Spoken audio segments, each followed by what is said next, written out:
Yes, I think Madam is there. So I think we can go ahead, Madam. Madam, our resource person, Varsha Madam as well as Rushali Madam is also here. Varsha Madam and? Rushali. Rushali. Sorry. Yeah, I was just trying to remember. Hello, Varsha Good Madam. How are morning, ma'am. you? Good I'm morning. good, ma'am. How are you Yes. doing? I'm good. Thank you. Thank you for taking out your time. Thank you so much, ma'am, for giving us this Thank, opportunity with the exhibit. thank you. Yes, we can go ahead with our session. Students, you can start now. Khushi, you can start the. Yes, yes. Good morning to the honorable guests, respected principal, faculty, and dear students. It gives me immense pleasure to extend a very warm welcome to all of you present here for the workshop on business model canvas. This workshop is organized by the Institute Innovation Council, which is an initiative started by the Government of India. It organizes events and seminars related to startups, innovation, entrepreneurship, and intellectual property rights. The main aim of the committee is to systematically foster the culture of innovation and build a startup ecosystem. Now, I would like to invite our principal, ma'am, Dr. Munira Momin, to enlighten us with a few words. Over to you, ma'am. Thank you, Khushi, and good morning to all of you.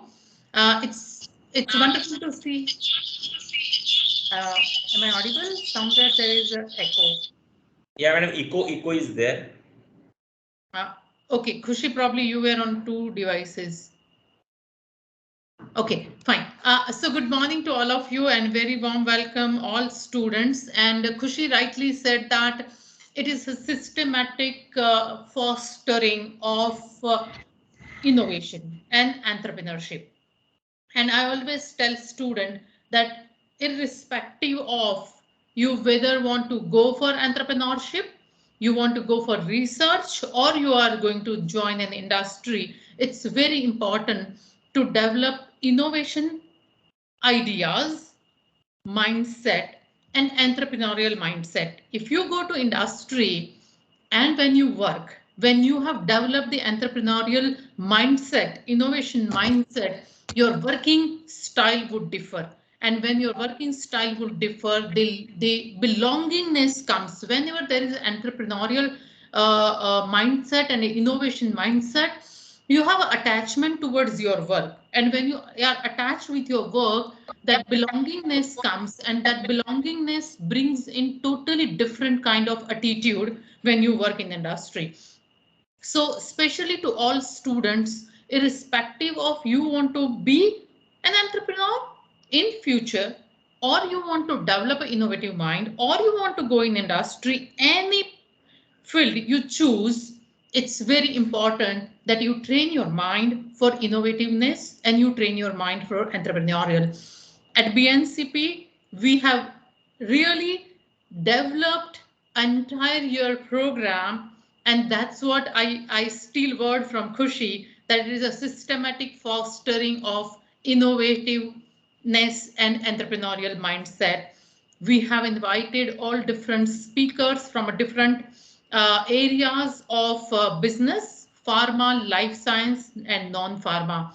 I'm sure today's both the speakers would definitely make an impact on students' mindset. If we can change their mindset, it is going to help them in future. So thank you, Varsha Madam and Rushali, for coming over and spending your time with our students. What we are looking at when our student leave college after 4 years, they should be different than other college. This is my motto as a head of the institute.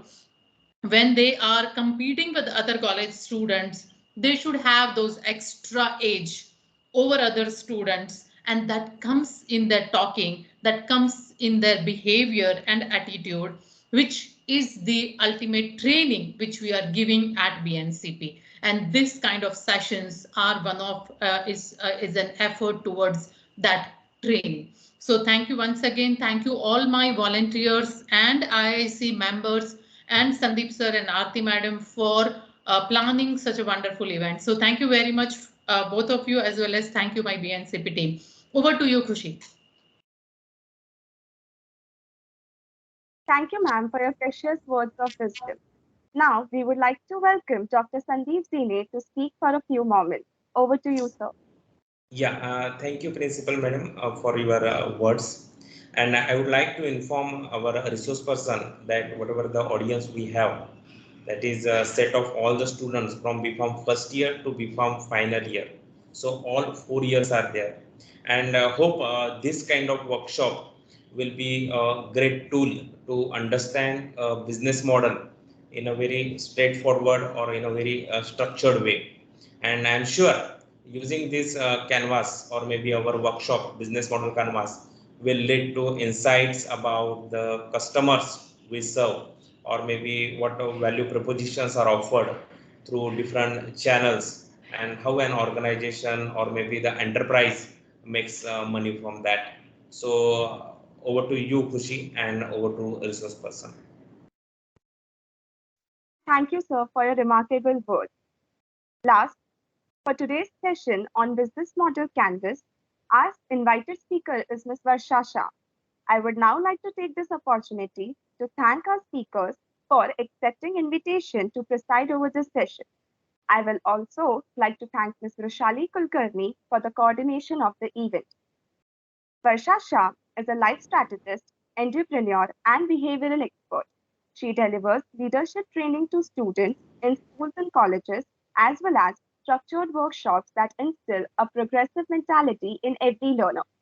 She has spent more than a decade working to apply 21st century progressive educational practices and has worked as a teacher trainer in schools, conducting workshops for over 8,000 parents and 350 teachers. She is the master franchisor of international speech and drama program Helen O'Grady International. So, without any further ado, let's begin with the workshop on business model canvas. Over to you, Varsha ma'am. Thank you. Thank you so much, Kushi, for this brief introduction of me. Thank you so much. Thank you, Sandeep sir, and thank you, Munira ma'am. And we welcome all the students for this session today. And as Kushi and Munira ma'am and Sandeep sir said, this is a series of innovative thinking. It's a series of entrepreneurship. So, and entrepreneurship is a journey. So it's a journey which is always going to be with you, and the entrepreneurship mindset, which is the out of box thinking, is what it calls for. So let's understand how do we take it forward. Yeah, Vrushali, may I request you to share the PPT, please?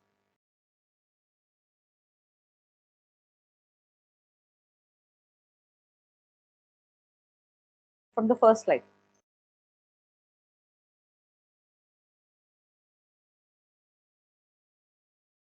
Okay, thanks, Vrushali. Again, good morning, students. Let's begin. So, Kushi, can this be made interactive? Like, can students speak? Yeah, sure, Yes, ma'am. like, yeah, fine. Also, make this presentation somewhat as a full screen, if possible. Vrushali, can you make it a full screen? Yeah, it is with me, but I was trying, I was unable to slide it down. Hence, I am putting it on this mode. Okay, so is this read mode or view mode? It is view mode, I think. Can I try it again? Or maybe Okay. we can share it with sir and maybe Kushi or sir can present, whichever way. No, this is also again you can de-share this and again share and make it on F5 or on view mode. Okay, okay. Just a second.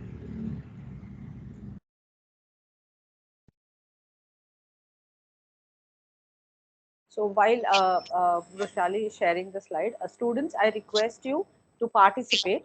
So there would be, we would start the session now, and it's 11:18. Kushi, how much time do we have? We close at sharp 12:30, is it? Yeah, yes, madam, sure. Okay. So the students, wherever possible, and we request your participation. It will be nice if you can volunteer and share your thoughts. So, otherwise it's going to be a monotonous dialogue. So I would prefer some involvement. Yeah, thank you. So let's begin. Sorry, So excuse me. Sorry, I'm interrupting. Sandeep sir, when I am putting it on slideshow mode on, I'm not able to scroll it down because I am scrolling it down, but then the viewers will not be able to see it. Hence, I In am this put. in this mode, you are able to slide. Yes, yes, Okay, sir. then go ahead. Go ahead. Go ahead. Yes. Thank you. students, is it visible? Kushi, is the screen visible for you, the PPT? On behalf of the students, I'm asking Kushi. Or maybe anyone else there can confirm once. Yes, ma'am, it's visible. Fine. Thank you so much. Who's that? Who spoke? Thank you so much for speaking up Ma'am, and खेल share. तो रखे yes. Yeah, thanks. Thank you so much. Okay. So let's begin. In this entrepreneurial journey, today we will be speaking on the story, the business canvas, and the pitch. Okay. So, as Kushi already introduced me, so in a quick three-liner, I would say I am a leadership coach, business team mentor, and career coach. I have done a master's on leadership science from Chanakya International Institute, and I have done my entrepreneurship program from the Indian School of Business. And I'm currently pursuing my PhD on a storytelling technique, and something more to my PhD, which currently I can't share. But then, why am I sharing this with you even after Kushi has spoken about me? Look at what I have called it, ETR. Anybody who knows ETR? Anyone? Okay, it's very simple. Earn the right. Earn the right. When you are speaking to a crowd, you should first earn the right as to why they should listen to you. What is that I have to contribute to you that you should listen to me? She spoke about all the things that I know. But here, when I'm coming and speaking to you on leadership and business, I should portray why would I have the authority or the knowledge to speak on it, because I come with learnings from them and I come with an experience from this space. Yeah. Now I proceed. Now let's begin. Now you all are planning to make a business, right? You all are having some thoughts. So how do you make your story interesting? Let's say if you talk about a business, there is a product. Okay, let's take your product. I would here take a product called sanitary pads. Okay, let's take a product. Now, the hero, the product that I wish to launch, I have to create a story about it. Now, whatever product you plan to launch as an entrepreneur, as into business, as into your career when you go forward, you take that product in your mind. I'm taking it. Now, what is the enemy my product is going to fight? There's an enemy, right? There's something my product is going to give you a solution on. The enemy is the unhygienic situations if somebody is not using this product. So I have to have a story of good, that is my product, what I want to bring, and a bad, what is not good, that I am trying to resolve. So there's a hero and there's a enemy. Okay. Now the conflict. The conflict is the problem. I am resolving the problem, and there's a conflict in the customer's mind. Why should I use this product? Now, if I replace the sanitary pad with a earbud, there were age-old techniques which now this generation would not even think of. You know of a earbud, right? But there were people who used to use their pins and safety pins and so many things in their ears to pull out the wax. Now that's the enemy. I'm bringing the earbuds, which Johnson and Johnson has brought to you. Now, when you talk about earbuds, the one company that comes to your mind is Johnson and Johnson. That is how they have established their story with you. They have brought you the product. Same way for sanitary pads, they have brought you a product. They have brought you the enemy very clear. This is the problem. This is the conflict that we are speaking about. When you give your story, the way I told you my quick story, the ETR, when you give your story, you have to omit irrelevant details. I did not tell you blah, blah, blah, this I do, that I do. I just told you I have done my leadership through Chanakya Institute, University of Mumbai. I have done my entrepreneurship through ISB. Now, these two brands come together to speak about me. Rest, everything gets omitted. So, whenever you are writing your story, because while we grow forward in the session today, closure would be you will start expressing your product. Okay, so you should have this in mind. the entire series today, the entire talk that we will go through today, you have to always think of your thought.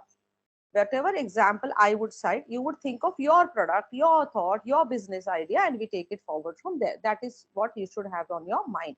So I would request, if you have a notebook and a pen with you, start scribbling your thoughts while you listen to me. Listen to me, apply to your thoughts, scribble notes for yourself. Okay? So you omit any irrelevant details whenever you're giving a story about your product. Now tell a story like you talk. Okay, when your customer listens to you, they like to listen to you in an authentic way. They don't want to listen to you something that you're just narrating to them in an automated pattern. Make it visual. When I spoke to you just now, I said the earbuds and I spoke about the sanitary pads, some visual would have happened to you. So it has to create that visual to the customer. It has to be personal and the customer should be able to relate to it easily. And you have to add some surprise to it. So what is the surprise? It can be the price, it can be the packaging, it can be your tagline, bringing hygiene to your homes, bringing the comfort at your doorsteps, or khushiyon ki home delivery. So that's the surprise line that you can put to your product. So this is my way that I would suggest, that whenever you're thinking, this is how we would begin. Now, this small thing which I spoke about, your storytelling in your business, is this okay? Understood? Any discussion you wish to have here? Okay, let's, because I'm going to ask you next, there's going to be some participation. Okay, how do I get to know here that, can I get a thumbs or something? Because usually I'm used to Zoom. Is it possible to get some response in a thumbs or a yes or a no before we come to this? Yes, ma'am. Yes, thank you. Okay, so now I spoke, right? Now I want you all to create this template in your book. Like, name is for us because we're going to speak now and we're going to take 3 participants. Any 3 participants can volunteer to speak. I want you to share what's your thought. What is the product that you want to bring to the market? Anything. I know you are students, you're still learning, but something that you have on your mind, just any 3 people can quickly share. We'll take your name and we'll understand your product. Yeah, the product is your hero. So who would like to share? Can I take 3 names, please, first? Who are the 3 people who wish to come forward and speak? And this will be contributing to the whole team, huh? Yes, the Names, person who please. said yes, I can see the screen, can tell me like what was his name? Kevil, right? Some. Kevin? Kushi, you can tell me one product. Kevin is one. Was it Kevin? Yes, ma'am. Yes. Okay. So yes, Kevil, please tell me what will be your product, hero. What's the hero? Wait, Urushali, wait. Just let's first get Kevin and Kushi and everybody share their heroes first. Right. Come on. Kevin, what's your hero? What's your product?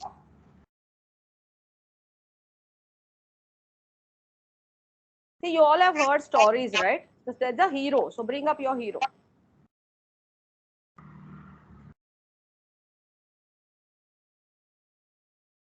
Okay, Am you I can audible? raise hand if you want to understand this concept one more time. So you'll be able to put it into example. So you can simply raise your hand. So we will explain to you again. So what is hero? What is enemy? And what is that we are looking out from you guys? Ma'am, cosmetic. Okay. Kevin is giving cosmetic. Okay. Urushali, you've taken name of Ma'am, Kushi. Yes, Kevin. hello, ma'am. Myself Tanish. I would like to give my product, baby products, ma'am. Basically. Baby products. Tanish's hero is the baby product. One Yeah. more, Kushi, are you going to share anything or should we? Is Kushi there? Yes, Would you ma'am. want to share your hero?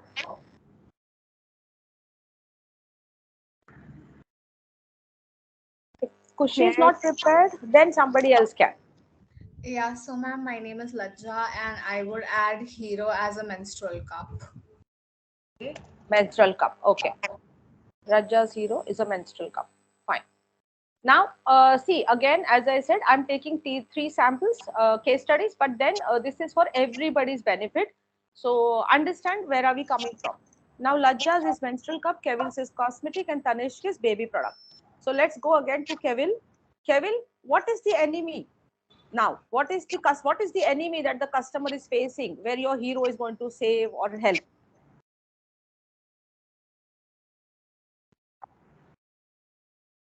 Similarly, Tanish and Lajja, give me your enemies. Give me the product's enemies, huh? Can there be multiple enemies? Ma'am, Yeah, harmful chemicals. Kevil, who's that? Kevil, right? Yes, ma'am. Kevil, Uh, harmful chemicals. and ma'am, in the baby products, basically in the powder, there are a lot of things which makes the baby skin dry or something. So dryness is my enemy of that product. Dryness. Okay. Yeah. Thank you, Tanish. So well expressed. Thank you. Next ingredient. Dryness. The ingredients will get the dryness, right? The skin dries up. That's what she. Yes. Yes. Yeah. Yeah. Yeah. Lajja. Yeah, so I would say the enemy as, for example, if you use normal pads or tampons, they are not able to last for long, while a menstrual cup can be used up to 12 hours. So it can be used for a long time. So, what is the enemy specific? Are you trying to say that it's it gives you more comfort for a long duration? Yes, long Oh, lasting. long lasting. So, your cup is long lasting. So, the enemy is Unhygienic conditions you can mention, Lajja. Can it be your enemy? Yeah, no, Vrushali. No, Vrushali. Lajja's enemy is not unhygienic because she is not saying that the pads are unhygienic. She is directly hitting on the duration is short. So enemy can be the short duration, right? yeah, Of can the we say sanitary that products. it's easily it's very frequently disposable as compared to like a menstrual cup. So if that can be. So harmful for nature. Yes, ma'am. So environment is also a thing that she is helping. Fine, fine. So now these are the enemies, right? Now tell me. Now you please understand, all of you. There is a hero. You all want to come up with a product, and there's an enemy which you clearly know what you want to hit on. But now there's a customer. There is a customer. I am your customer. You have to solve my conflict. Now understand this. The hero and enemy are your story. Okay? In your story, there's a hero, there's a villain. Now there's a conflict. Now, if you look into any English, Bollywood, Hollywood movies, there's a conflict. They speak about virtue conflicts, they talk about ethical conflicts, they talk about relationship conflicts. Now, that is what the customer gets into, understands, and then understands why the hero is a hero, why the enemy is an enemy. Here, you have to resolve my conflict. Now, I already have sanitary pads. I'm okay with them. I already have some cosmetics, which I'm okay with because I find them budget friendly or whatever. And I use baby products because there is a company who keeps selling it for years now. I have some loyalty towards that company. My parents used it for me. I'm using it for my baby. So there's a loyalty I have. I'm your customer. Remember this. I can be a customer to all the three of you. Now, what is my conflict and what is that you're going to hit on? You have to resolve my conflict. So give me your sentences to resolve my conflict. Did you get what I said? Yes, ma'am. So I would say Yeah. a menstrual cup is more affordable. So if you add up the amount of total menstrual or sanitary pads you need per month, per year, that's way more expensive as compared to a menstrual cup. Okay. So you're telling me that it will be affordable. Yes. What more you said? Specific, affordable.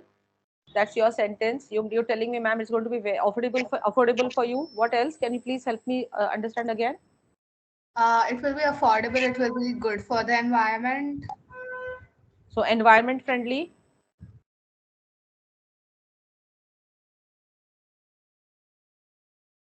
Anything else? No, ma'am. Okay.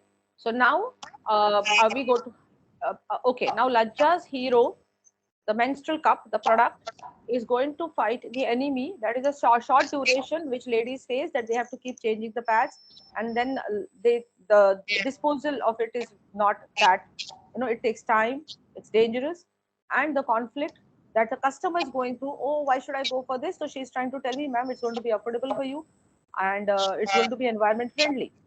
Kevin, similarly, give me your conflict resolution. Ma'am, other companies. What other companies?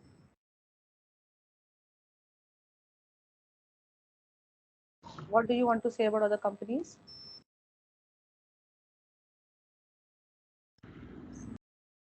Kevin? Ma'am, other companies are skin friendly, Okay. and that's what the rival in market.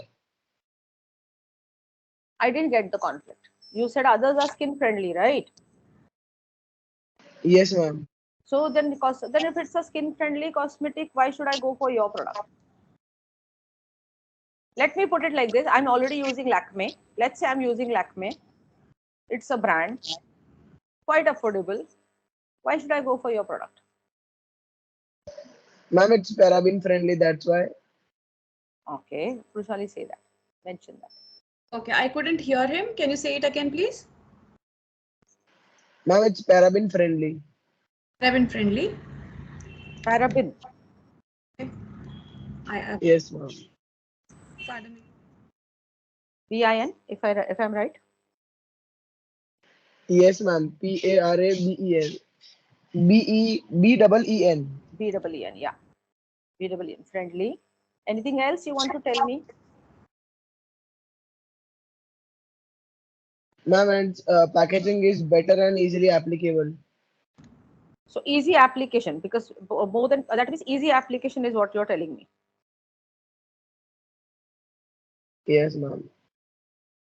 Okay. Anything else you want to say? No, ma'am. Okay. And are you claiming that other products are not paraben friendly?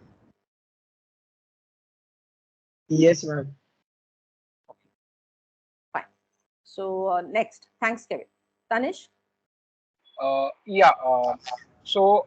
In the baby product, like the powders which we use to the baby, some powders like I would suggest one company like Himalaya. So Mm-hmm.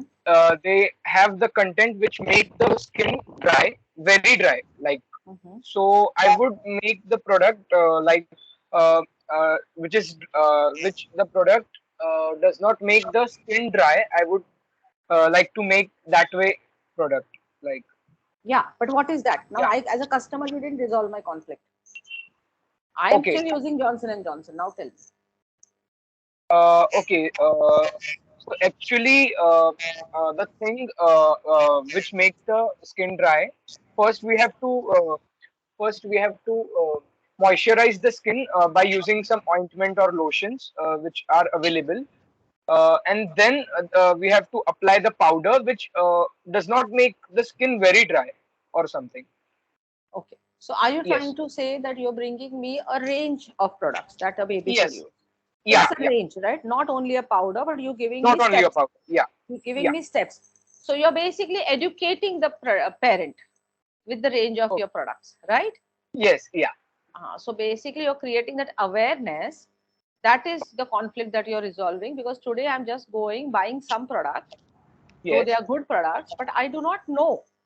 I'm just buying it because I've seen it. I have seen people using it, and I've seen the promotions that happen, and I use it. So today you're going to make me aware, and you're going to tell me Yes. this is the steps that you should take care of your baby, Yeah.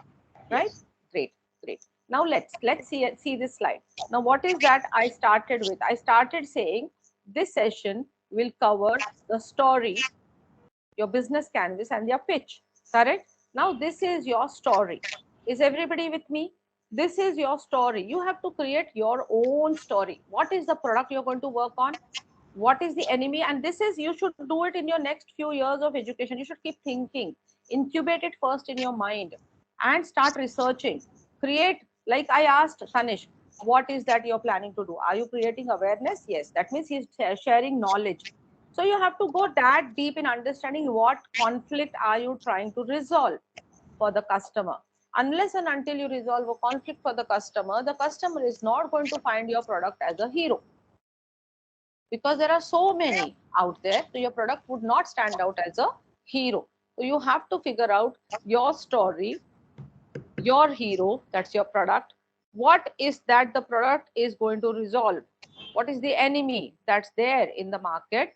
When I say enemy, don't take, like, when I say a product like Lakme or Johnson and Johnson, they also are heroes in their own spaces.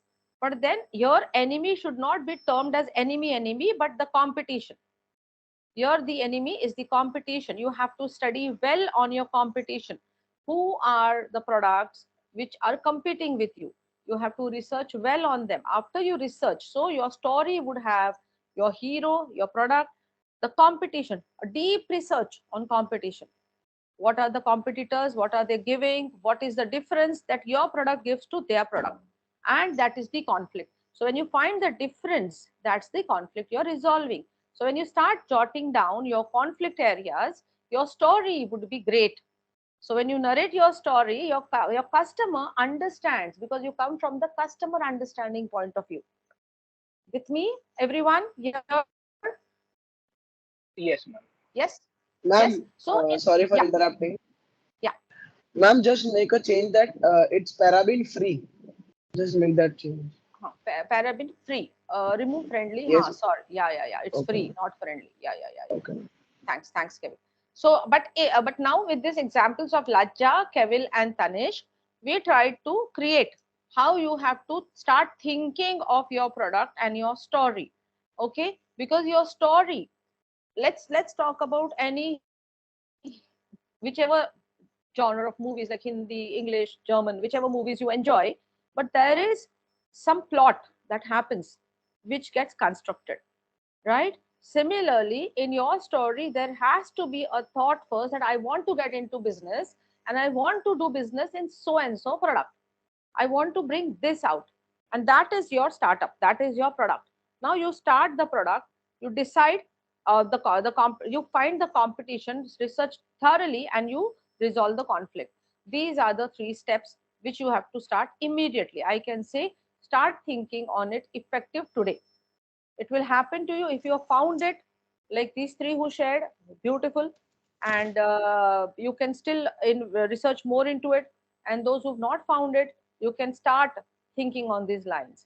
So before I proceed forward, I reconfirm with you all, is the story clear?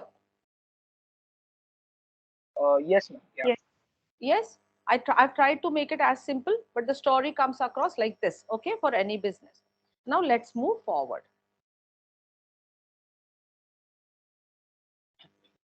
Let's move to your business model canvas.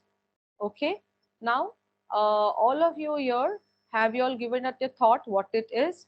What is a business model canvas? Have you all thought about it ever? Anybody who knows this? Before I go to the next slide, anybody who knows what's a business model canvas? You've read it, researched it.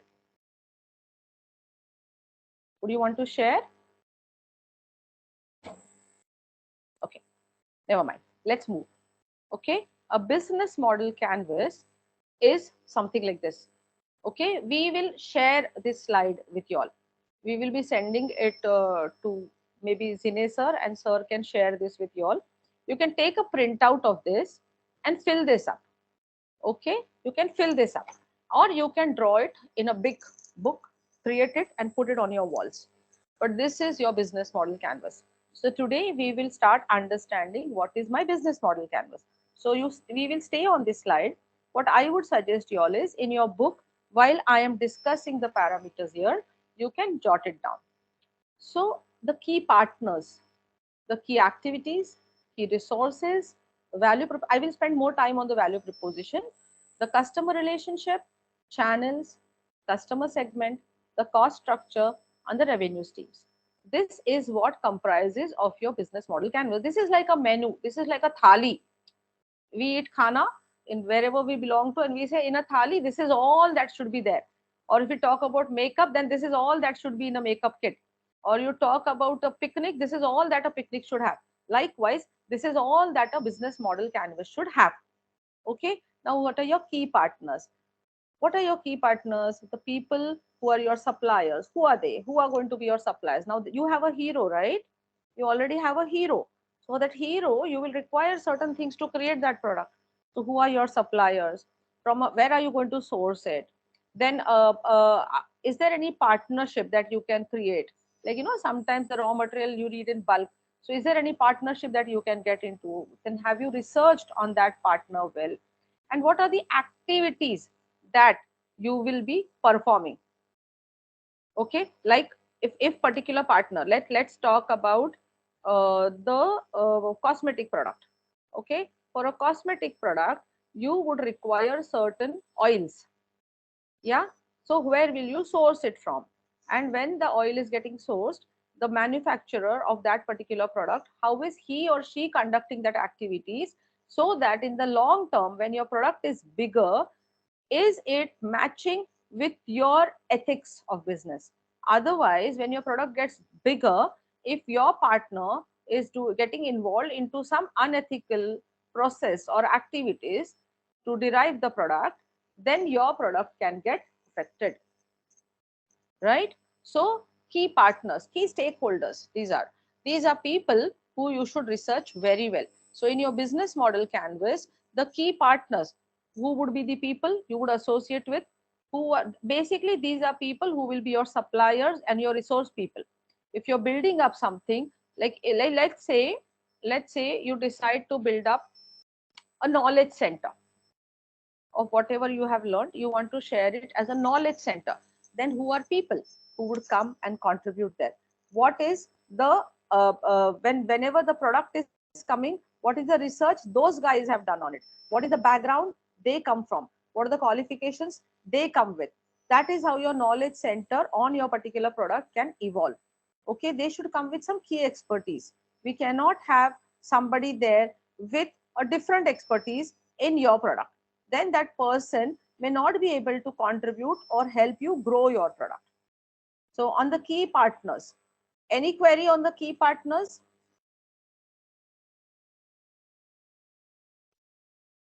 I repeat, they are your key suppliers, they are your key resources. Where are we acquiring things from? What are the activities are these partners are involved into? Are they matching our business ethics? When I say matching, in the sense, you have to first have a clear understanding of your business ethics and then connect with all these partners. Any questions on key partners, please? I hope you all are listening and making some notes. Please, yes, at least a yes or a no. A no, I will explain again. If a yes, then I will proceed. What should I take this as? You can raise your hand virtually if you get this, so we can go ahead, please. Yeah, Rushali, if you can see everybody there, because I'm also. Yes, people are raising hands. Yes, yeah, so we can go ahead. Thank you so much. Thank you so much.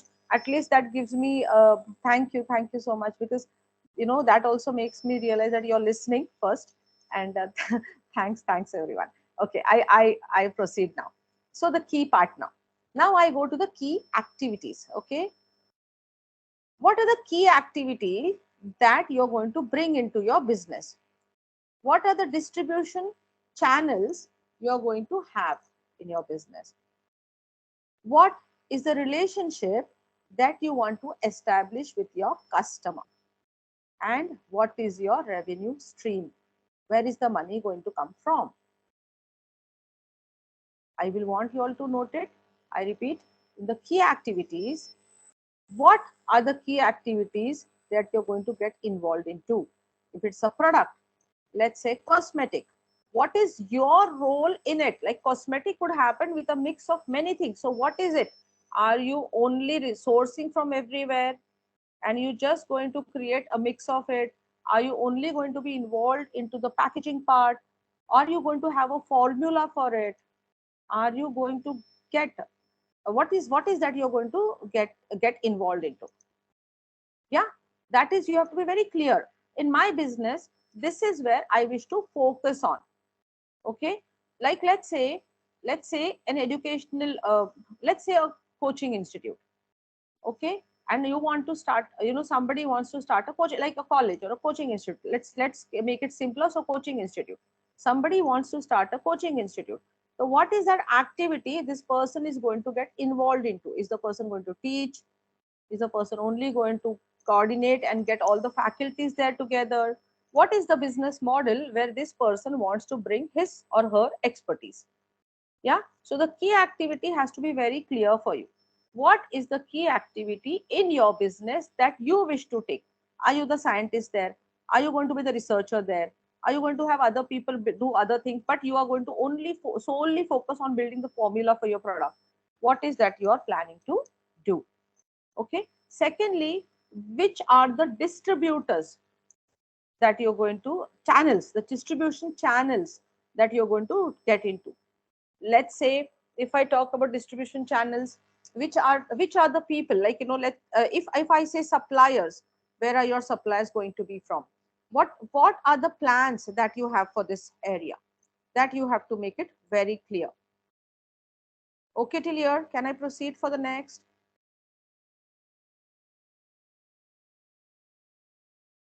Yes, ma'am. Yeah, so I said your own activity and your intermediaries, your people, whom are you going to source your services and create a chain? Because it's a chain. People would be interconnected to create this activity for you. It never happens alone in a business. So who are those people? What is your distribution channel?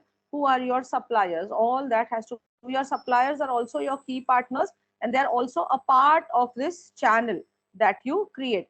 And finally, in this key activities, I very clearly said, what is the relationship that you wish to establish with your customer?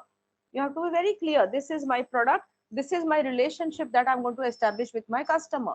Where does this relationship happen from? Relationship happens from the conflict that your story was resolving. There's a conflict, right? You're resolving that conflict. That is where your relationship with your customer would happen. That is one of your key activities. Lastly, where are you going to get the money from?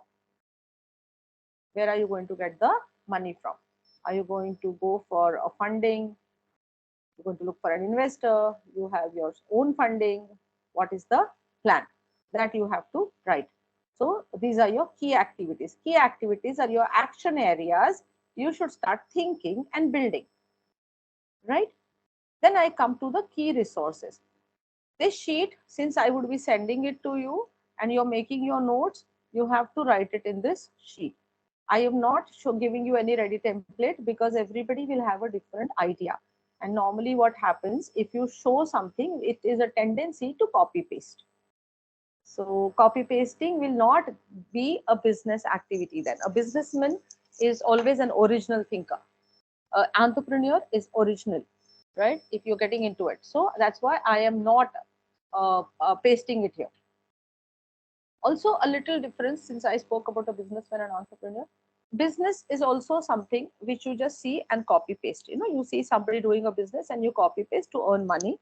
And there is a series where an entrepreneur would think, a leadership trait in the person would think different, resolve conflicts, bring up a product which may not be existing in the market. So that is also a way you can think. Okay, now I go to the key resources. Now in this key resources, your value proposition has to be discussed, which I am going in detail after I complete this slide. So I will come there. Your customer relationship and your revenue stream. In key resources, you have to very clearly factor in your revenue stream. So under key resources, revenue and distribution channel, you will again write, okay, because that is a part of the key activities, but I have kept it separate because unless and until you have a clear understanding on where the money is coming from, there is the idea will not get initiated, and it may just die out there, because there are many ideas out in the market. See, there are two ways. People think if I have money, I'll create a business. It's not like that. You have an idea, you get the money. So only thing is, when you have a clear idea, this is my idea, then you will also get to see from where the sources can come. The resource will happen to you, that I have this thought, this is the company that I wish to create. Automatically the resources will happen. You will be able to see where the money can factor in from. Okay, so that's why in the key activities itself, I have put the key resource space. Now I would skip the value proposition. I will first complete the customer relations. Okay, in the customer relations part, how do you want to retain and grow your customer? How you want to, what will you do? In fact, what will you do in your product to retain and grow your customer? That is what you have to mention. What customer relationship you wish to create? How will you establish that? How will you establish that? When you are saying, I'm giving you a product which will be long lasting and nature friendly, how will you establish that relationship? Because if I am not that nature conscious, then it will take you time to hit into me and establish that relationship. So you have to think of how you can do that. How can you do a relationship theory with your customer? What's the thought on your mind? Then I can say, how will you integrate with the your customer relationship, the money part, because every customer is money sensitive. Every customer wants a good product in a said price. How would you even work on that? That is the customer sensitivity on the price. So customer relationship, how would you relate with me on the conflict? If I'm not that a nature friendly person, just I'm taking Lajja's example, I'm saying on those lines, how would you relate with me if I am just following the legacy my parents gave me, like use this product and I'm using it and I'm hard to crack? How would you create that with me? And very important, I am price sensitive. The customer is price sensitive. Every relationship here breaks on the price point. So how would you work on the price point? Even if your product is costly, how can you make your customer buy it? What is a classic example today of a product which whatever price it is, people want to buy? Which is that one product everybody here knows? One product in the market today, whatever the price is, there is a queue, whichever by the time the new version comes in, people are ready to buy it. Anyone? One of you all can name the product? Mobile phones. iPhone. iPhone. Mobile phones are many. iPhones. That's the relationship. Now they've stopped giving you whatever the accessories, but still you're ready to buy. Right? That's the connect. There's a story they sold you. Okay, they resolved a conflict for you. What is the conflict they resolved for you? iPhone gives you so many features which the bestest of the phones are not able to still compete with. So and the relationship, the cost theory, like the price point here, they have gone beyond it. People are willing to pay. People are willing to pay. So how can you create and bring out that customer concern on the cost? So it's not about the cost now. The customer has to only look at your product and buy it. The product pricing is your choice. You can keep it less, you can keep it more. But how can you create that relationship with the customer? That's one of the thoughts. Now, the channel. Whenever your product happens, what are the channels you're going to use to reach out to the customer? Okay, how many other competitors, what are the channels they use out to reach the customers? Now let's say when a company called Eureka Forbes launched itself, they went door to door, and they are one of the very good sales models that we refer to. So they went door to door. Okay, then there is this pizza delivery people who give you 20 minutes delivery thing, commitment. So that is again a strategy and a channel they used. So and that is again a door to door. So what are the channels that you are planning to use, and the competitors that you have on your mind, what are the channels they use? What are those companies using? And which one has worked the best in this? What works the best? So when you look at your product today, your product is going to be new. So you may have to use as a sampling with your known circle. Then you can go sampling with your college circle. Then you can go sampling a little broader. You can decide on the steps. That is how your channel works. And you will have to even find, when you're looking at your competitor, you have to even find how did they grow, what did they use. But remember, time then was different, time today is different. You have to only understand how they expanded, but still you will have to have your original thinking on how you plan to expand. The original thinking is important here because times are different always. And today, post COVID, again, the market is different. And the social revolution helps you grow and reach your customer very fast. So that is one of the best channels which today people are using. And throughout my study, a referential market works the strongest. So when you're working on a product, having a customer who believes into your story, who trusts your story, and you have resolved their conflict is the best reference market. And there are some companies like Amway, Herbalife, who only work on referential market. They work on networking. So you have to realize which are the channels you wish to create for your product and how will you integrate your customer into it. When I say integrate your customer means, like I said, Amway, Herbalife, which I named. See, all the products that I am calling out here are only for referential points, so you understand what I'm trying to say. These are networking businesses. They do business through network. So they are also into cosmetics, they are also into menstrual, they are also into baby products, they are all into this. They have all such. Amway has so many products. So, and there's also one new brand come up, Teens, which is into so many products. So these products, how do they now? Teens, I know 2 years, 2 to 3 years back, I got to know about the product. It's only through one of my neighbors. I didn't read about it anywhere. So when it started 3 years, I don't know when it exactly started, but I got to know about it some 3 years ago. I only got to know about it from my product exactly into all the three areas that the three students here spoke about. They are into menstrual products, they are into cosmetics, they are into baby products, and they are into many more other products. They are also into diet, health, everything. So I got to know about them through my neighbor. That means it worked on a referential network marketing model. Okay, where she referred to me, I used it. They were 3 times expensive than a normal product I would get in the market, but I used it. And because she told me, she referred to me, I used it, I experienced it, and I bought it. So that is how the product now, somewhere in the magazines, etc., we get to see them. Some social media campaign, I get to see them. And now they are growing, the company is grown. So this is how a channel would be formed. So you have to decide what is your channel, how would you create, and how would you grow in that space. Okay, then I come to the customer segment. What is your customer segment? Which is the base customer you would want to connect with? For whom are you creating this product? Is Apple creating the product for users, let's say, just for reference, huh? Don't get me otherwise. Are they creating this product for any other small segment phone available in the market, for people who would go for that phone? They would not go for that, right? They are creating this product for the customer. They have a niche customer who looks at a particular quality of a product, customer who looks at a particular some features that only iPhone gives. So on the customer segment, you have to very clearly understand who is your customer.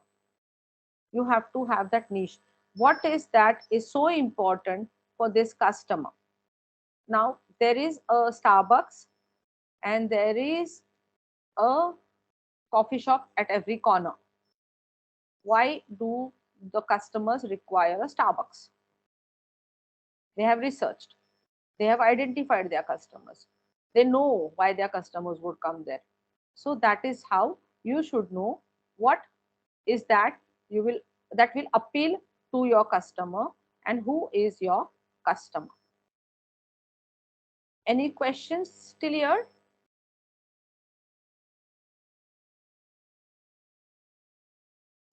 No, ma'am. Am I clear? I hope I'm clear, because no questions coming. I also feel like, did I make it simple to understand?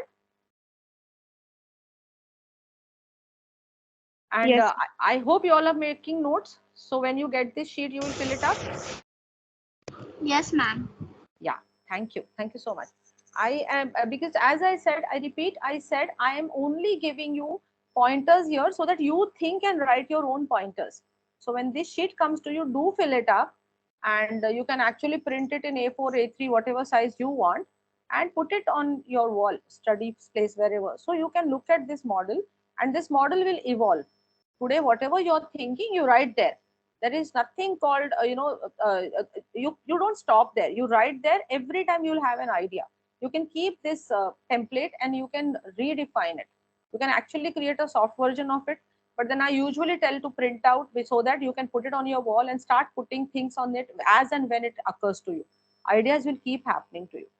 Yeah, thank you. I proceed. Now I will quickly cover the cost structure and revenue, and I come to the value proposition. Okay, the cost structure. What is the very important factor that comprises of your cost in your product? Where is the cost coming from? Okay, which is the most expensive thing in your product? Like, let's say it's in the cup. What is that will be the most expensive if you decide to manufacture it? Now, again, as I was saying, are you manufacturing it, or are you just sourcing it, branding it, and selling it? All that is how you will plan your product. Okay, that are the key activities that I was speaking about. So here, the cost structure. If you're manufacturing the cup, what is that you will require, and which will be the most expensive ingredient in this?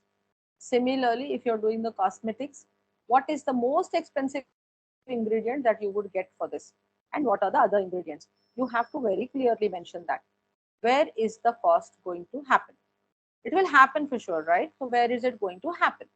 If we have to say you decided to take up this course in the college, so there is a cost. You decided, I want to put it here, this is what I want to study. So that is how you can define, this is what I'm studying and why am I studying this. Similarly, this is the product that will take my biggest cost in my business, and why I need this thing into my product. So that has to be defined very clearly. Which is the and also, if it is not a product, there could be an activity involved.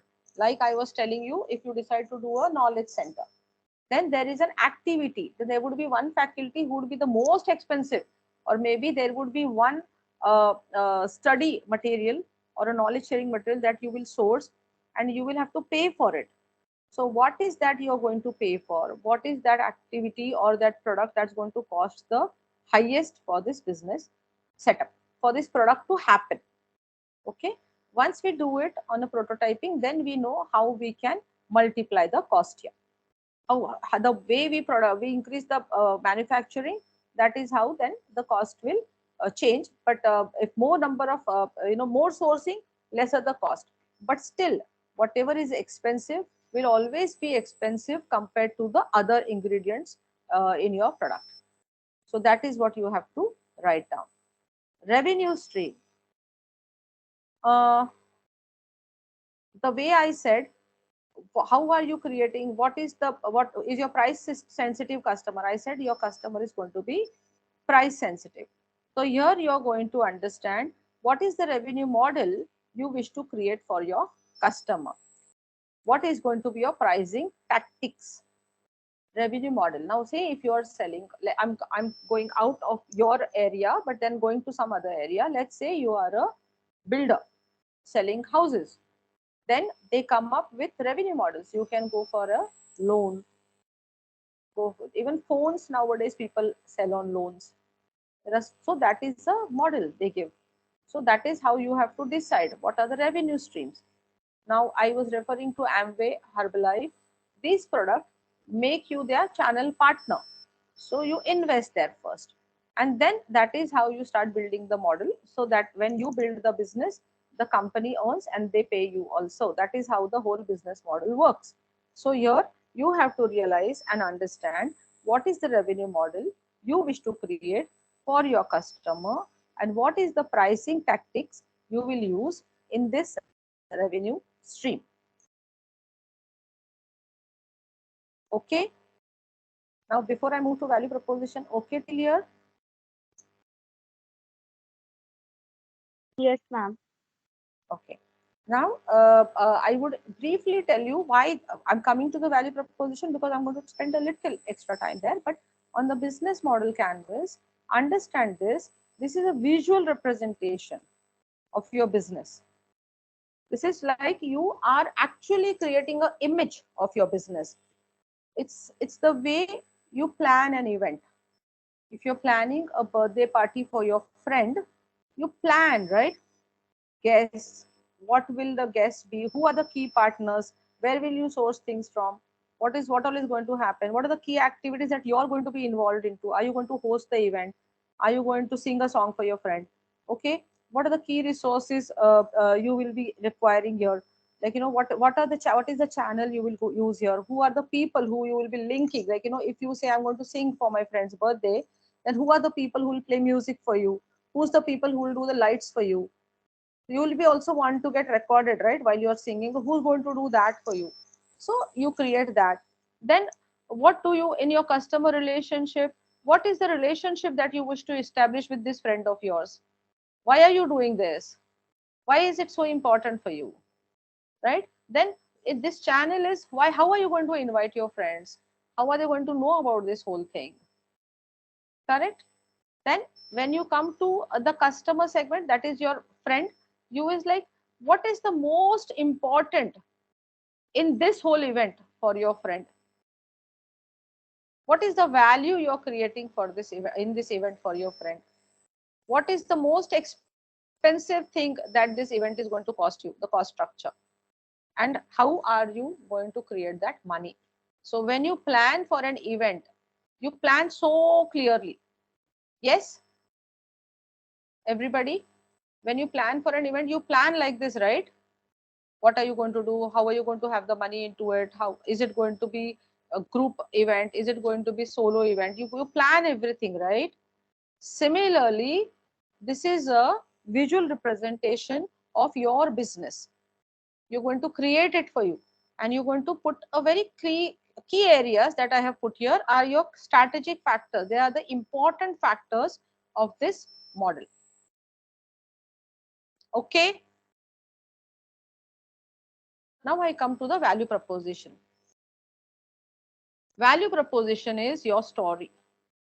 Why would a customer turn over or leave the other product for your product? Why would the customer do that? Very important. This statement, value proposition, has to have an answer to the WHY. Why? Clear? Very important. You may please ask questions to me here. If you are clear there, then before I proceed to the next slide. So everyone, it will be great if you are interactive and asking questions, so that it will be more helpful for us whether you are attentive. No, it's not about being attentive. It's about if you're following so that we proceed forward. See, because if this was a classroom, I would have seen you. But here, at least raise hands so that we know that we can move. This is the indication that, yes, ma'am, please proceed. We've understood. Lajja, thank you. Yeah, Kushi, yes.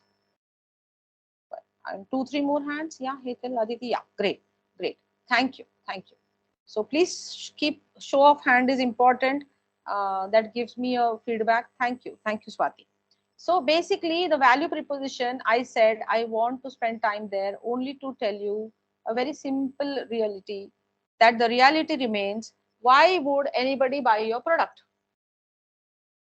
You may come up with so many good stories. What happens is half the businesses would die by the thought itself. Like, maybe if I even, like, even in the family, when you come up with an idea, it happens. I may not say that your family does that. Some families are very supportive, but some families are very critical. Some friends are very supportive, some friends are critical. So when you plant your idea there, they would say, "Arey, koi nahi kharidega yaar, why you want to do this?" क्या इतना market में competition है? Who's going to look at this? Oh, it's going to be a very expensive thing. You know, I don't think we should do it. So you have to have your why very clear. Because when you're putting, it's like your friend's birthday party which you're planning. Why you want to do it? That is very clearly you should know why. So your value proposition is why would your customer buy your product? The answer for the why you have to research very thoroughly. And this is a very important part of your storytelling as well, where you very clearly said, I'm going to handle this conflict. That is what you said, you're going to handle this conflict. This is what solution you're going to give to your customer. But why would I buy a menstrual cup when I'm very happy with the pads? Why would I go for your cosmetic products when I'm very happy with so many products in the market? Why? That why has to be specific.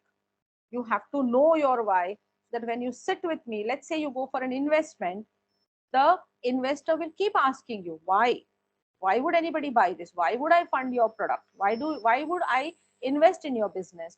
That why has to be clearly defined. So value proposition, all these things you will be able to do, but the value proposition you have to very specifically write down, because everything else is logical. It's coming out of your understanding, is coming out of your research, but value proposition will directly come out. It's a product of your research as well as your gut feel.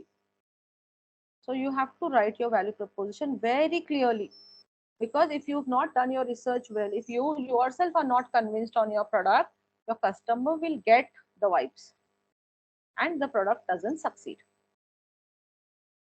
Yeah, so this is about the mindset, right? So that's why I emphasized that your why, the answer to the why has to be there.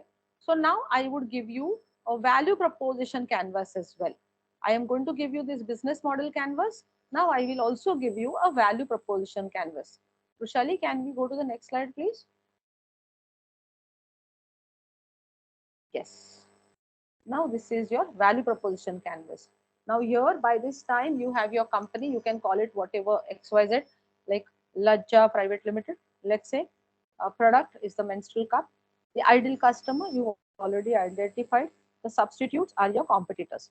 Can you see that space on the slide? Yeah. So those two rectangles below. Then what is your value proposition? Value proposition, these questions will help you answer your why. What are the benefits your product is giving? What does it feel like to use your product? How does your product work? The features, the benefits, experience, features. And that is what your customer is going to derive. So what is the emotional driver in the customer to purchase it? The want. Okay. What is the risk of switching to your product? The customer will have a fear, right? I'm already on the pads. Why should I go for this menstrual cup? I already am using the cosmetics. Why should I go for this? That fear you have to address. That's the conflict that you are already addressing. Sometimes some things you will think are repetitive. They're not repetitive. These are connected. Huh? So you would just understand from the story till the business canvas. It's a connected pitch that I'm giving it to you. Now, what are the rational drivers of purchasing? Rational drivers can be my cost sensitivity. Rational drivers can be my being very sensitive towards nature.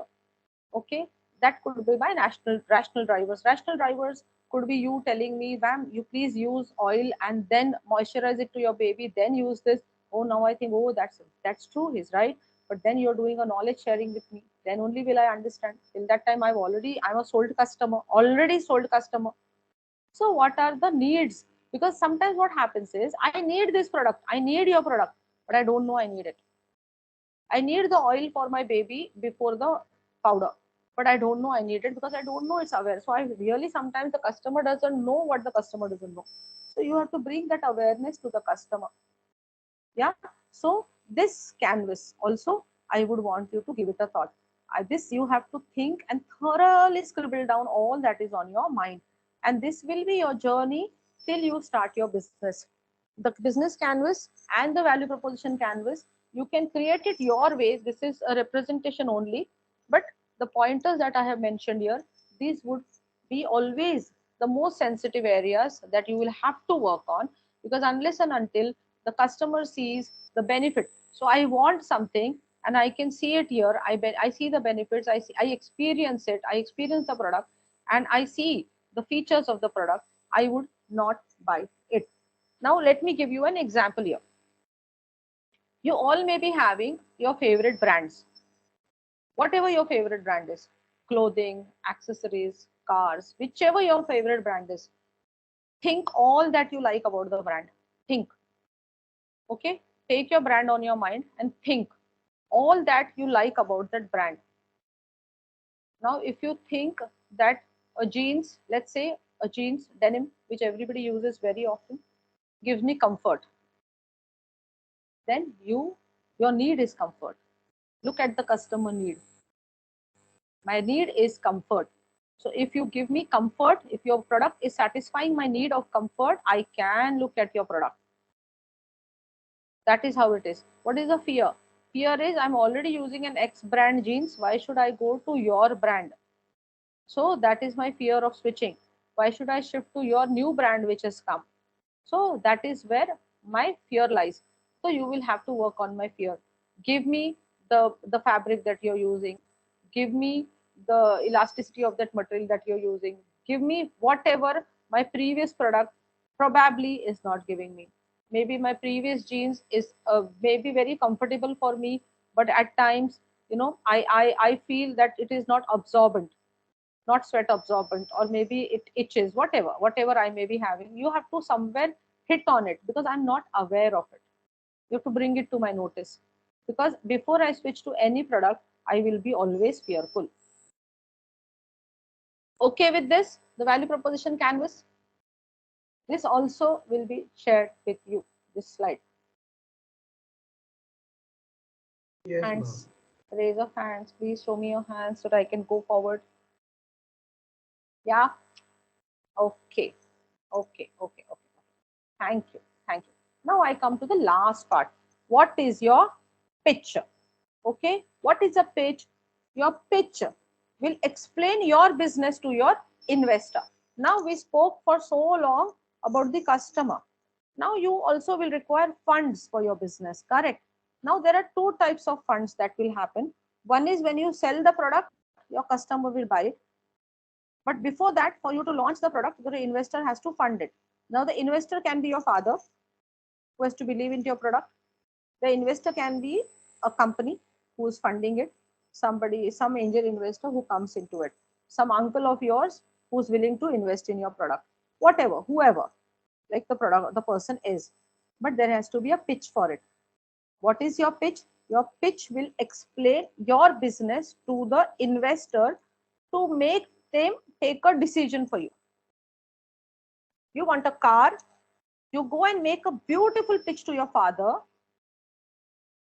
convince him with the pitch, show him the requirement, show him what is the possible benefits of you having a car, then you get investment and you get your car or your bike or whatever. Similarly, your pitch has to be complete with your story, your emotion, your gut feel, your complete feel about what is your product about. You have to be able to explain to it. So what should the pitch include? The pitch should include your vision and value proposition. The pitch should be able to tell the person in one sentence about your business and what is the value this will bring to the table. Okay, the pitch should be able to solve the problem. We have already done this. I'm just telling you from all the story that we discussed. We have a hero, we have a villain, and we have a solution coming up, the conflict getting resolved. Then you created a business canvas. You have a value proposition. Now with all this, you very clearly see your product. Now you have to pitch your product. When you're pitching your product, you will say, you know what, I'm looking at, this is a requirement of the customer which is not there in the market. I want to create it, and this is why my customer will buy it. In the value proposition, I asked you to explain your why. You will tell, this is the conflict, this is the problem my product will resolve. This is my niche market, which I filled it in the business model canvas. This is my niche customer. This is where I'm going to hit this. These are the people who will buy my product. This is a solution I'm giving them. This is where I'm coming. This is the revenue model. This is the business model I will create. I will give loan, the person can buy it on loan or whatever.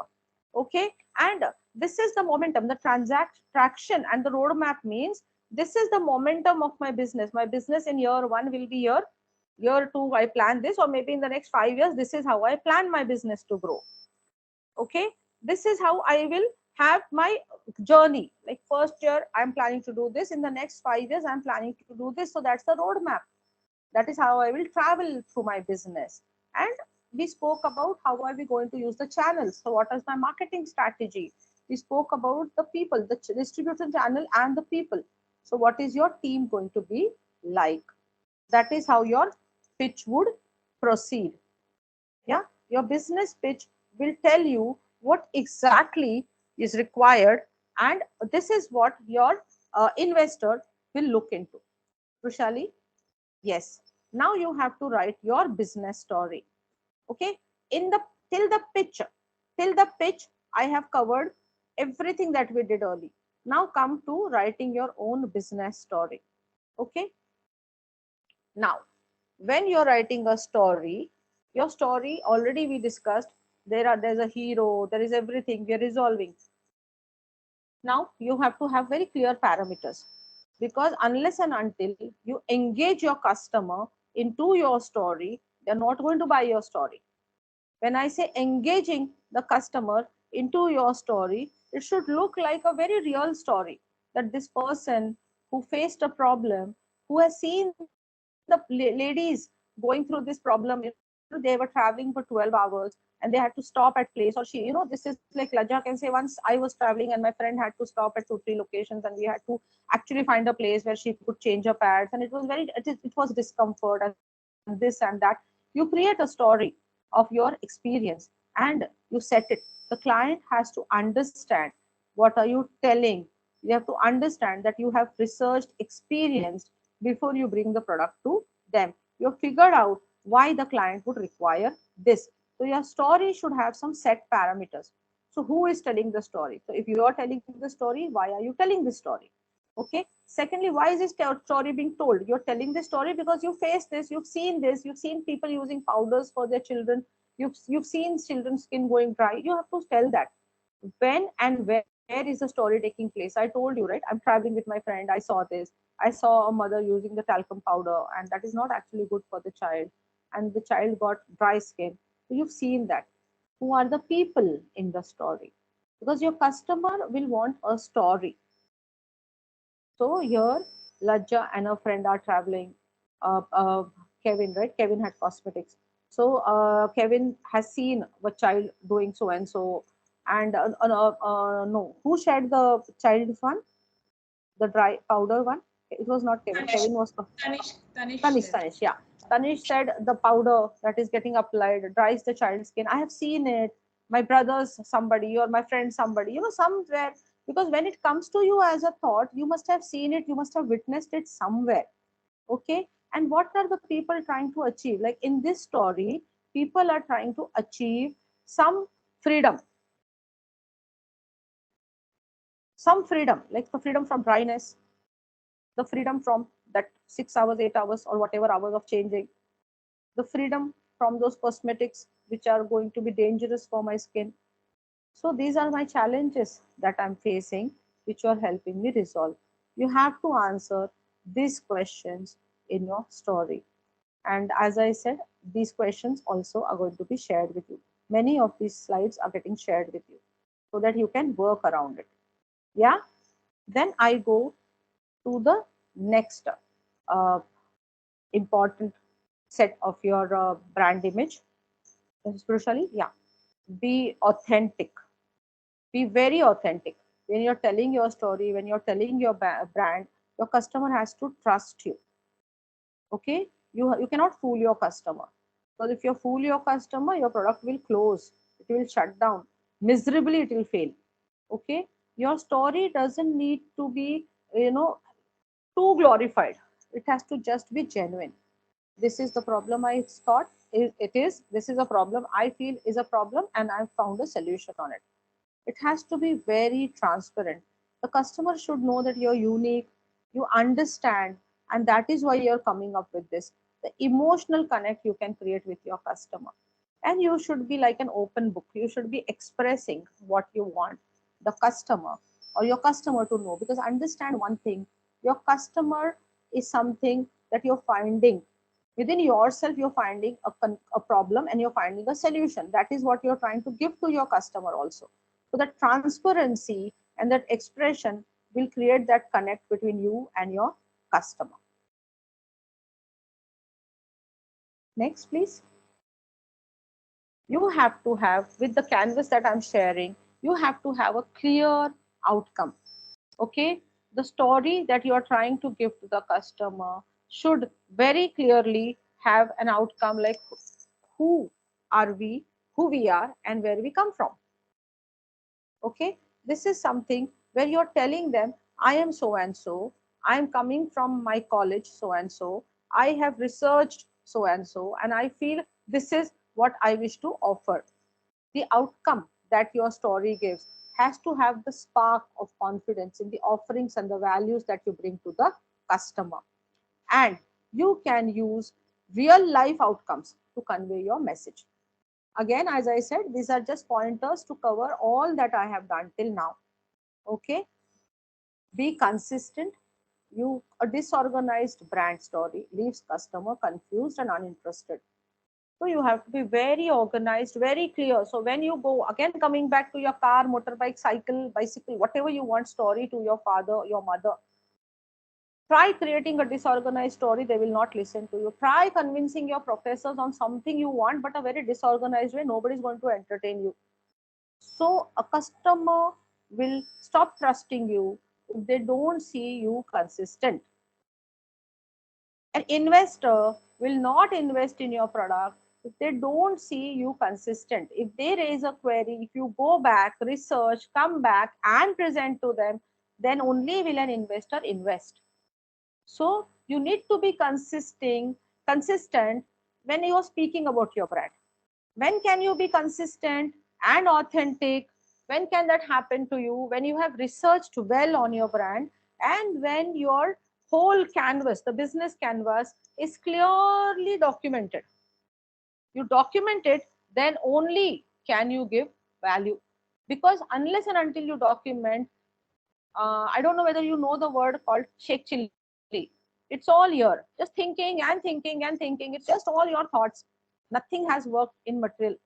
It's nothing actually has happened on paper. So you are yourself not confident, and then consistency of your experience expression will get affected. Next, please. Get your customer involved. So your business storytelling has to strike the emotions with your customers. People want to be a part of your story, so they become your characters, the hero of your story, for whom you're bringing all these solutions. Telling the story of your brand is an ongoing process. Remember this. Even if you make a biggest brand, even today iPhone is a big brand, they'll still come up with one story. They'll still bring up one campaign. That's a story that they try to create. That's the story. Even after removing all the accessories, and tomorrow they will not even give you the box. Everybody now is speaking about iPhone may not even give you the box. They'll just hand you over the phone and you'll still buy it, because there is an ongoing story they talk about. They evolve. They will keep researching. Nothing can stop when you're getting into a business. The storytelling is an ongoing process. Yeah. So next slide, please. So start preparing for your story, your canvas, your pitch. Okay, you have to start prepare. To just summarize in the sense, just to close the session, I'll give you a very short 1 minute story. You know, not a story actually, just asking you all.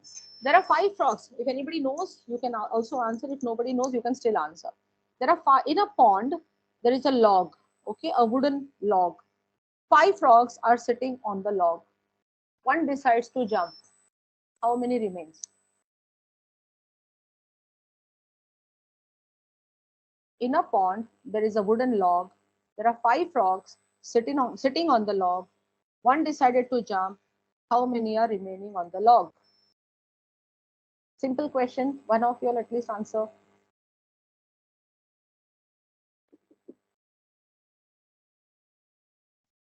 One answer, please.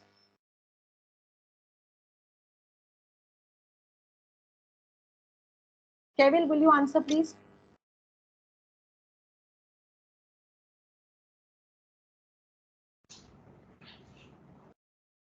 Tanish, Kevil, Anvit, Khushi. Arya. There are few names I can see on my screen. Anyone, can you all answer, please? Ma'am, it's the answer 4. Who said that? Who said 4? Okay, fine. So see, this is how it is. Listen to it carefully. One decided to jump. I didn't say he jumped. So how many remains? 5. There were 5. There are 5. One decided to jump. In business, it's like that. You keep deciding things. I'll do this. I'll do that. I'll do this. Nothing happens. Action has to start immediate.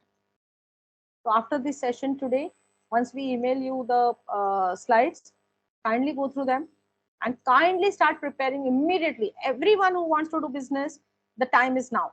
Age is now. You can study, can be in college, but your business can begin. So that's all from me. And thank you so much. I hope you enjoyed the session and you learned something out of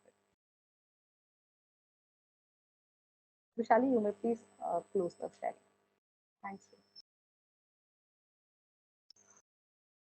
Thank you so much, ma'am. Guys, Varsha ma'am would be more than happy to answer any queries you might have. So you can either raise your hands or use the chat box to ask your questions. Khushi, will you please read out the chat box for me? When there's a query, I'll answer accordingly. Yes, yes. Thank you.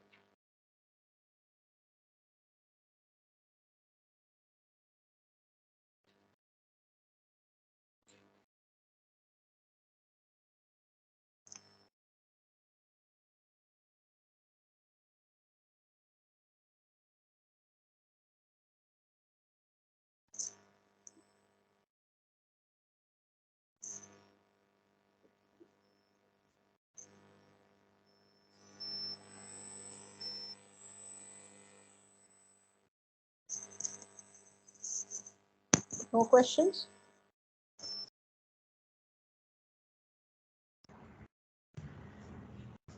Any sharings? If not questions, you may share your thoughts, no problem. I saw Anvit was unmuting. So Anvit, anything you wish to share? No, that's my device only.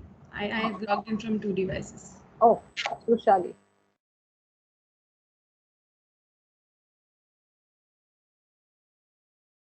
Ma'am, here is one question from Saurabh Gaurav, and he is asked that how to start a business from zero level. Saurabh, what I spoke about is from zero level. You have an idea, right, Saurabh? Some thought on your mind, correct? Business is a concept. Yes, Saurabh, you saying something? Okay. So see, like Saurabh, everybody may be having this thought. Not everybody has an idea of, of Saurabh. But the moment you think you want to do business, that means there is a thought that you have. So that thought you can think, sit, and it's like an incubator, within your mind. Sit and allow the thought to happen to you. Think, why is this thought coming to you? What is that it is bringing out? What is that? See, now let me take Lajja's example again. Lajja is a girl. She's already using some, maybe she uses sanitary pads, maybe she uses cups. But then, when it's not only did she didn't stop merely on using, she's thinking, what is that I can do in this space where already there are so many products there. So that when thought happened to her, she must have experienced something, right? Some experience within herself, for herself, for her family members, for her friends, for some other women. She must have experienced something, and that experience in her brought her to this question of, can I create something like this, and why would I want to create it, right? Similarly, when Tanish said he wants to prepare the baby products, why suddenly baby products? Why is he not talking about a clothing line? Maybe when he's studying something, occurred to him. Okay, this happens. Okay, why can't I create a product in this space? Right? When Kevin comes and speaks about cosmetics, It's everywhere. Why is he coming up with a thought? Because he feels there are some dangerous chemicals in the product, which while he's studying, while people are experiencing, something he has experienced, something is given a thought to. Similarly, Saurabh, when you come across something and it stays with you, there's a thought which stays with you, you want to bring solution to it, that can be your business idea. From there, you start your story. Understand what is the hero of your story, what is the product you wish to create, what is the enemy, what is the villain that you are trying to, that what is the competition that you are trying to meet up with, what is that is not in the market that you want to bring, and what is the conflict of the customer or the end user that you wish to resolve. Did I answer you, Saurabh? Yes, ma'am. Understood. Thank you. Thank you, sir. Ma'am, the next question is by Tanishk. It says, ma'am, before starting a business, what analysis all the successful business tycoons do to know the scalability of the business according to the valuation? Okay. Tanishk, as I propose to you, before starting anything in business, you should have, one is, all these people who start a business first have their why clear, why they want to do this. That is one thing they will have clear.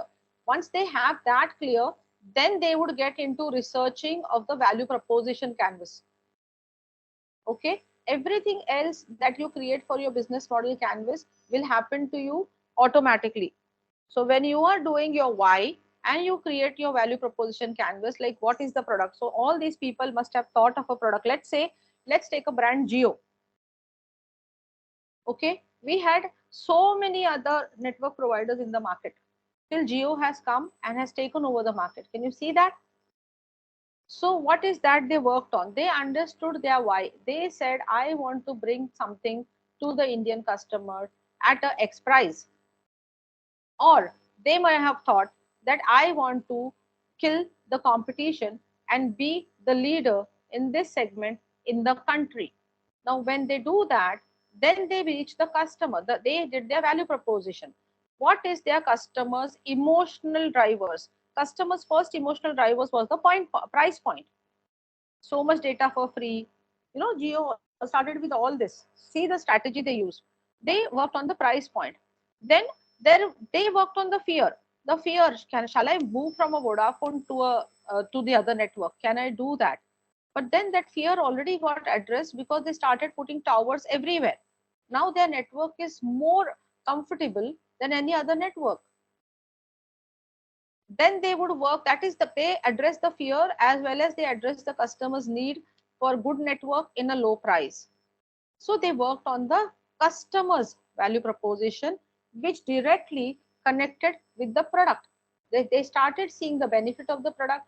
They had experience of the product. They could get good network. In fact, I have experience. I don't have Geo, but I have some other network. So when I travel somewhere, sometimes I am in a no network area, but other people I can see, even the taxi driver has a network, but I don't have a network.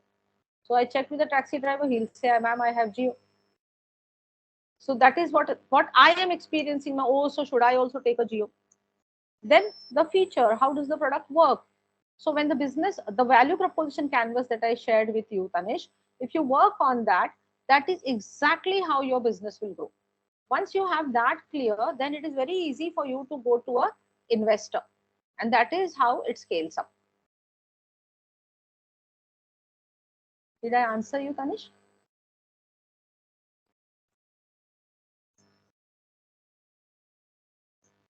I hope I answered.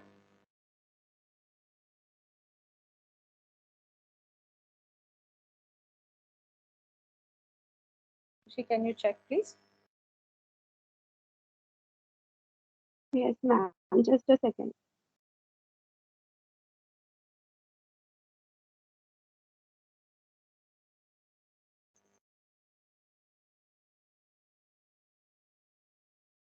Yes, ma'am, he's here. Yeah, thank you. Thank you. And the next Anyone else? question is by Kevil, that how to develop a business acumen. Okay. Developing a business acumen, Kevin, what is that you wish to do in this business? First, again, I'm coming back to the why. and then researching on all the required parameters in this business.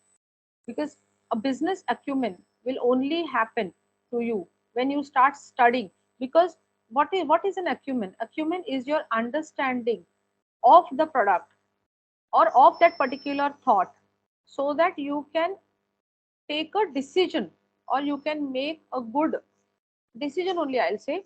Maybe because unless and until I know what I want to do, because an acumen is an understanding, right? Clear understanding, where I can take a decision, I can make a judgment. So when you say what to do for a business acumen, I would say first I should know what I'm doing, why am I doing it, and then I start studying on it. I start researching on it. Those are the steps. Those are the steps. Like today, when I'm here in your class, I know what I'm doing. I studied the group. I prepared it for this group. I've tried to make it as simple as for this group. So in this, because I have researched and understood my product, I took a quick decision to bring it to you in this particular small presentation. So to develop my business acumen, I have to study about it. Studying steps are researching. For researching, I should know why am I researching.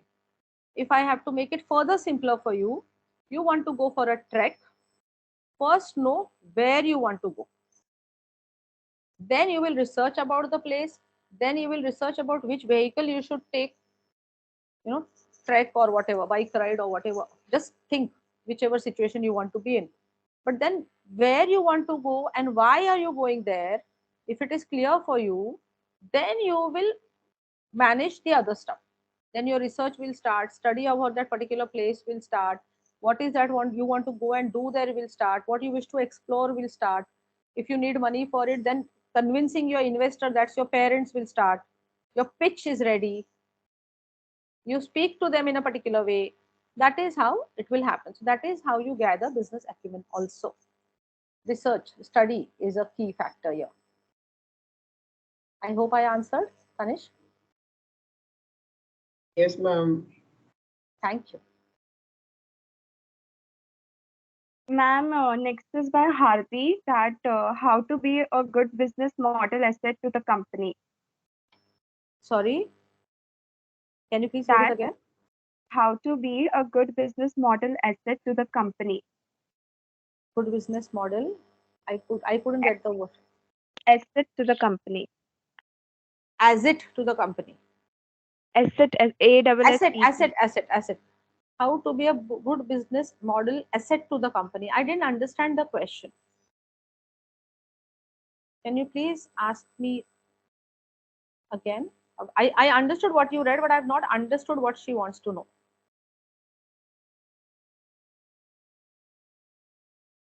Is it how to be a good business asset to the company? You see what she's saying? What is a good business asset? It's your company, it's your business. You are the asset. Unless your brain is the asset, your study is the asset, your research is the asset, your whole being there is an asset, your understanding your why is an asset, your understanding the solution that you bring to your customer is an asset. Business is you. You should know it well before you get into it. How you business cannot just be like I tell you, okay, this is my business, sit on it and do the business. Then you will just be an employee or a manager. When we talk about business, the asset itself all is you. Because investor will invest money, yeah, customer will take your product, but here it's you who's bringing all this together. I Because what I understood from the question I have answered. If it's anything different, please ask. I will like to answer it also.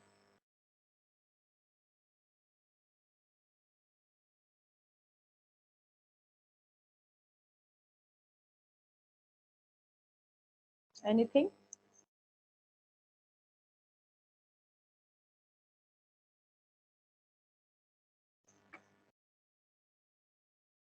Anything more, Khushi? Questions?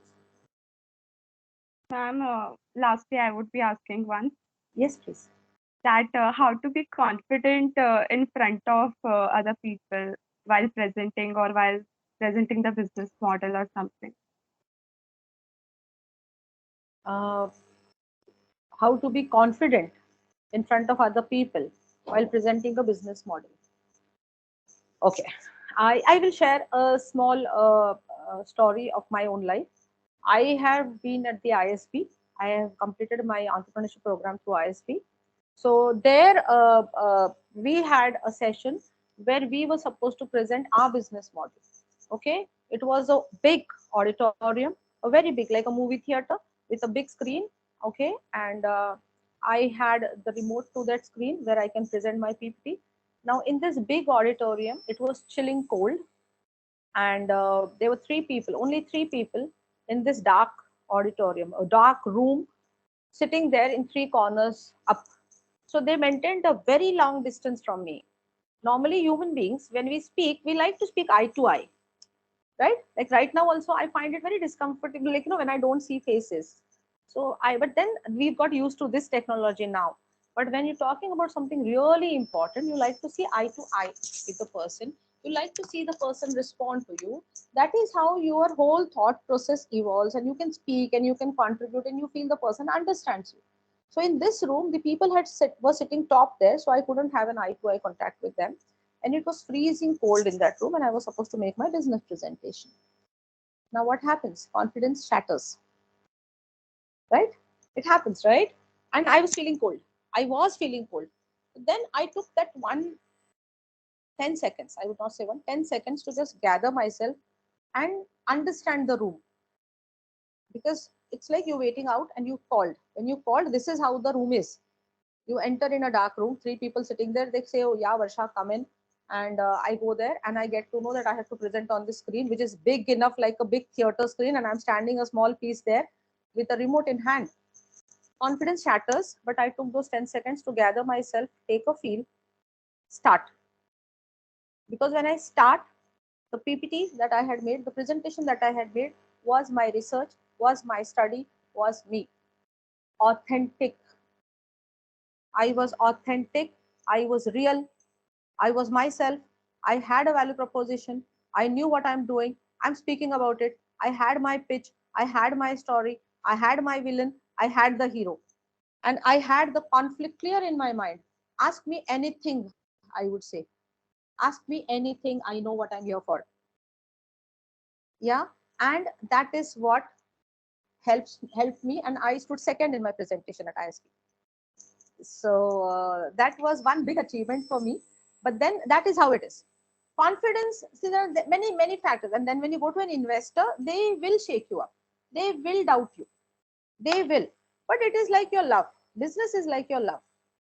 If you love bikes, you love that bike. Now you present it to your parent, they will reject, they will ask questions. You should be very real and true about it. You should feel the love for that particular product. You can speak, nothing stops you there. Confidence is just a matter of being authentic, being real and knowing it. If you're just faking it, then it's difficult. I hope I answered Thank you, you so Khushi. much. Yes, ma'am. Thank you. Thank you, Khushi. Ma'am, Arya has asked one question, that why there should be a start product while starting a company. Why cannot we bring out range of products?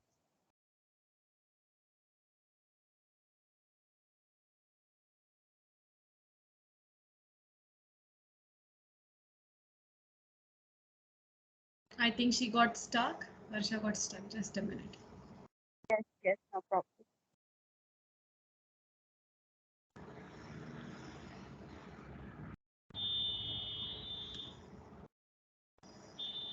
Okay, I think Aditi ne also she put a question. So what we can do is, while sharing this slide, I will add on all the questions followed by the answers, so that they will get it handy from Varsha directly. So hold on.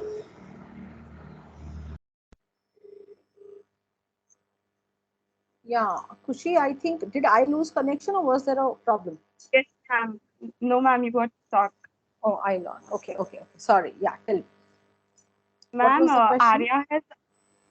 Arya has asked the question that why there should be a star product while starting a company, and why cannot we bring out the range of products?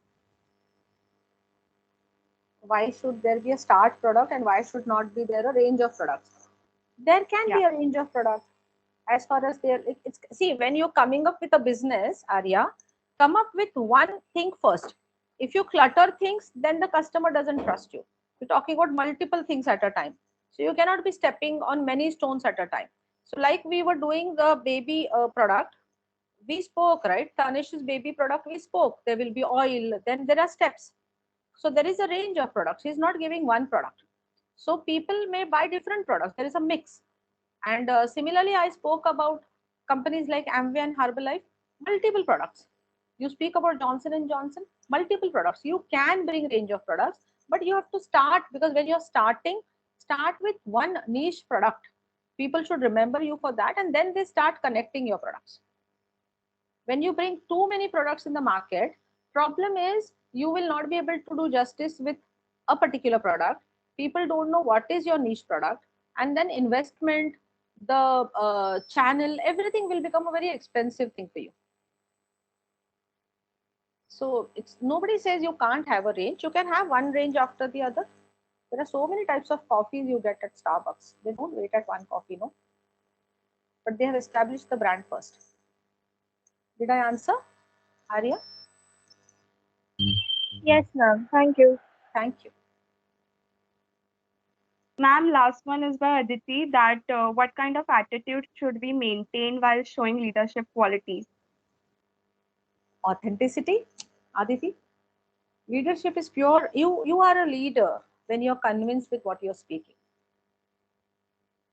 And it's again, when you're convinced with whatever you're speaking, it should be real and authentic. It should not be your perception about what you're speaking. So leadership talks about inclusion. Leadership talks about understanding.